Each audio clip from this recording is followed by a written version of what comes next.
အဆုံးအမှားတဲ့နော်ဗုဒ္ဓရဲ့အဆုံးအမှားကိုသိဖို့လိုအပ်ပါတယ်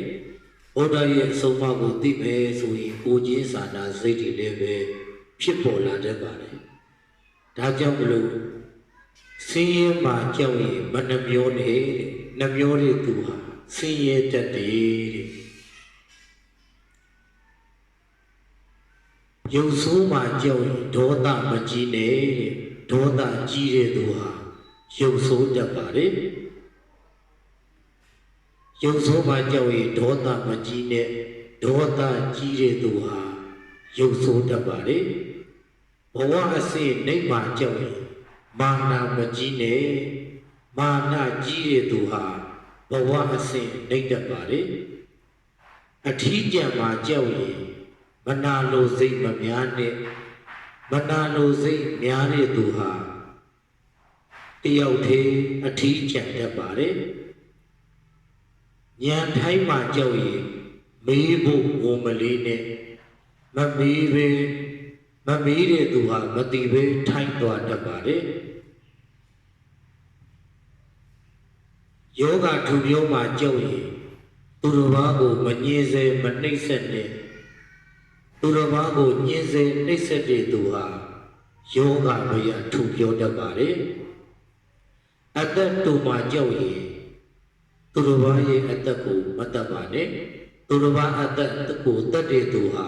အသက်တူတတ်ပါတယ်အဲ့တော့ကဗုဒ္ဓရဲ့ဆုံးမကိုကြည်ကြရအောင်နောက်အကြောင်းအကျိုးအကောင်းဆိုးဆိုတာရှိတယ်ကိုယ့်ရဲ့လုံရက်ကကောင်းရင်ဖြစ်ရက်ကလည်းကောင်းတာပဲနောက်ဒီဘဝကောင်းရင်နောက်ဘဝကကောင်းပါပဲဒါအကြောင်းအကျိုးရဲ့သဘောတရားနော်ကံကံရဲ့အကျိုးတရားပေါ့ကိုကျင့်စာတတ်ဖို့လိုတယ်ဆင်းရဲမှကြောက်ရင်မနှမျောနဲ့တဲ့နှမျောတဲ့သူကဆင်းရဲတတ်တယ်တဲ့တော့ဒါကတော့ပါဠိလိုပြောရင်တော့စာငါပေါ့စွန့်ကြဲခြင်းရှိရတယ်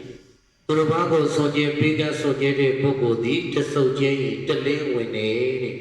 အဲ့တော့ဆင်းရဲမှကြောက်ရင်မနှမျောနဲ့နှမျောတဲ့သူကဆင်းရဲတတ်တယ်အဲ့တော့ပရိသတ်တွေမဆင်းရဲခြင်းဘူးဆိုရင်ကိုယ်ရဲ့နှိပ်ပါတဲ့ပုဂ္ဂိုလ်တွေအများကြီးရှိပါတယ်အဲ့တော့ကိုကပူရှံတယ်ဆိုလို့ရှိရင်ပေးကစွန့်ကြဲလှူဒန်းပါရုပ်ဆိုးမှကြောက်ရင်ဒေါသမကြီးနဲ့တဲ့ဒေါသကြီးတဲ့သူကရုပ်ဆိုးတတ်တယ်တဲ့ဒေါသောအထာနာဇာနာတိဒေါသကြီးတဲ့ပုဂ္ဂိုလ်သည်အကောင်းအဆိုးအကြောင်းအကျိုးကိုလည်းမသိနိုင်တော့ဘူးတဲ့မကောင်းတာတွေကြီးပဲပြုတ်တတ်တယ်ပရိသေအဲ့တော့ရုပ်လှခြင်းနဲ့ဆိုရင်တော့ဒေါသတော့ထိဖို့လိုတယ်အဖြစ်တဲ့ဆိုရင်ငါမကြည့်နဲ့ဟိုရိုက်ပလိုက်ချင်တာဒီလိုမလုပ်အောင်နောက်မေတ္တာတရားတွေများများရှိရတယ်အဲ့တော့ရုပ်မဆိုးခြင်းဒေါသမကြီးနဲ့ဒါရှင်းသွားပြီပရိသေဘဝအစစ်နိဗ္ဗာန်ကြောက်မာနမကြီးနဲ့တဲ့မာနကြီးတဲ့သူကဘဝအစစ်နှိမ့်တတ်တယ်တဲ့ပရိသေမာနကတော်တော်အရေးကြီးပါတယ်ကောင်းတဲ့မာနရှိတယ်မကောင်းတဲ့မာနရှိတယ်ကဲဆိုကြပါစို့အခုလူငယ်တွေတဘာဝစာကြိုးစားကြတယ်စားသိကြတယ်ပေါ့ဆောင်းဝဲဖြည့်တဲ့အခါမှာသူတော်မှဂုံထူးရတာငါဂုံထူးရအောင်ကြိုးစားမယ်ဒီမာနမျိုးကထားသိပါတယ်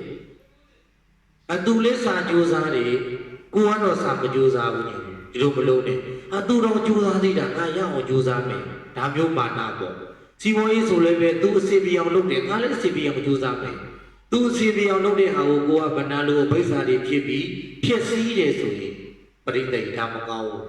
တချို့ကရှိတယ်ငါရုပ်ချိုးတယ်ငါဥစ္စာပေါ်တယ်ငါချမ်းသာတယ်သူများကိုမတူသလိုလိုမတန်သလိုလို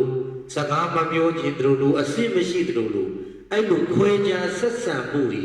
ပရိသေမလုပ်ရဘူးတဲ့ဒါကြောင့်မလို့ဒီမှာပြောနေပြီဘဝအစစ်နိဗ္ဗာန်ကြောက်ရင်မာနမကြီးနဲ့တဲ့အဲ့လိုမာနကြီးတဲ့ပုဂ္ဂိုလ်ဟာတဲ့ဘဝအစစ်နှိမ့်တဲ့တိရိစ္ဆာန်ဘဝတော့ရောက်တဲ့တဲ့ပရိသေတိရိစ္ဆာန်ဖြစ်တဲ့ယုံနည်းနဲ့အမျိုးမှဖြစ်တဲ့အဲ့တော့ဘဝအစစ်နှိမ့်မှကြောက်ရင်မာနမကြီးနဲ့မာနကြီးတဲ့သူဟာဘဝအစစ်နှိမ့်တဲ့နောက်ပရိသေဒါလေးစဉ်းကျင်နှလုံးသွင်းမှာဒါလေးကိုပြင်ဆင်ပေးပါဒါကပရိသေဆက်သွားမယ်နံပါတ် 4ပေါ့ ဘဝအစစ်နိမ့်မှာကြောက်ရင်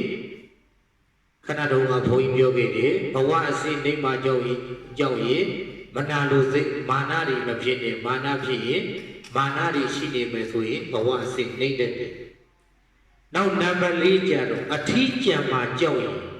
မနာလိုစိတ်တွေမဖြစ်နဲ့မနာလိုစိတ်ဖြစ်တဲ့သူဟာတယောက်တည်းအထီးကျန်တတ်တယ်တဲ့တချို့ဆိုကြည့်လိုက်ပြိတ္တိပစ္စည်းဥစ္စာတွေကတော့ချမ်းသာကြွယ်လိုက်တာအုပ်မကုန်ဖြုံးမကုန်နေရတာတိုက်ထဲမှာတယောက်တည်းကိုနာမှာအချွေရံကလည်းစိတ်မချရဘူးဒီပုဂ္ဂိုလ်ကပြိတ္တိအထီးကျန်မှာကြောက်ရင်မနာလိုစိတ်တွေမဖြစ်နဲ့မနာလိုစိတ်ဖြစ်တဲ့သူဟာ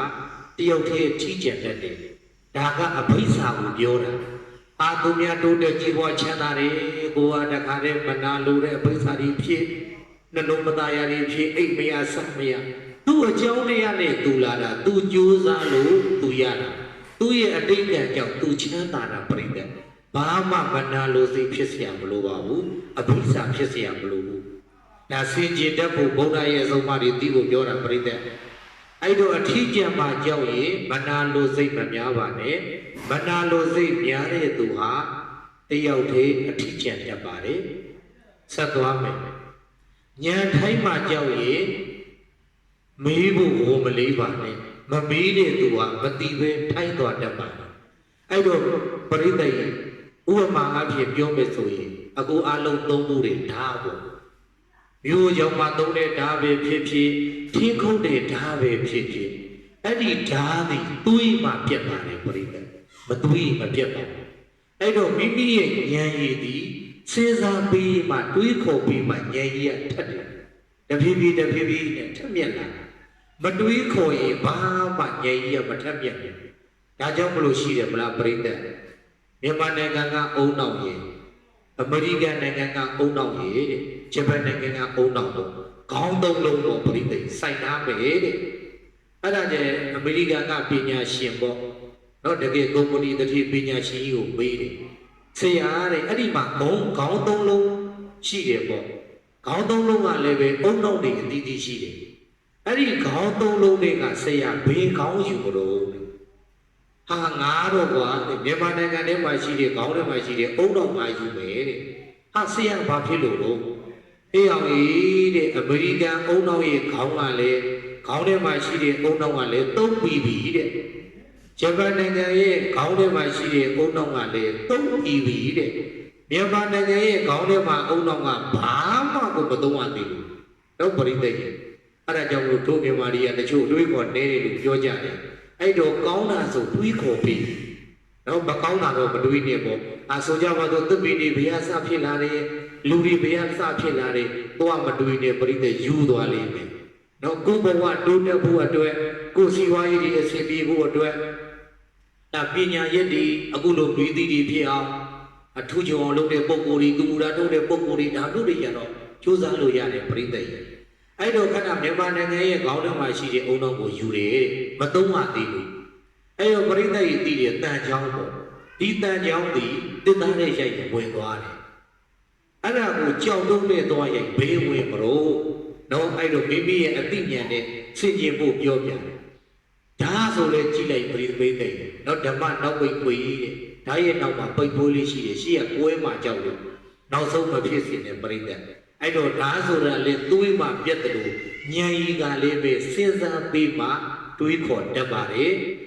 အဲ့တော့ဉာဏ်ထိုင်းမှကြောက်ရင်မေးဖို့ကိုမလေးနဲ့မမေးတဲ့သူကမသိပဲထိုင်းသွားတတ်တယ်မသိရင်မေးမစင်စေးတဲ့နော်မိမိရဲ့အကြောင်းအရာလေးတွေမသိဘူးဆိုရင်မေးကိုယ်တည်းကြည့်တဲ့ပုံကိုယ်လေးတွေ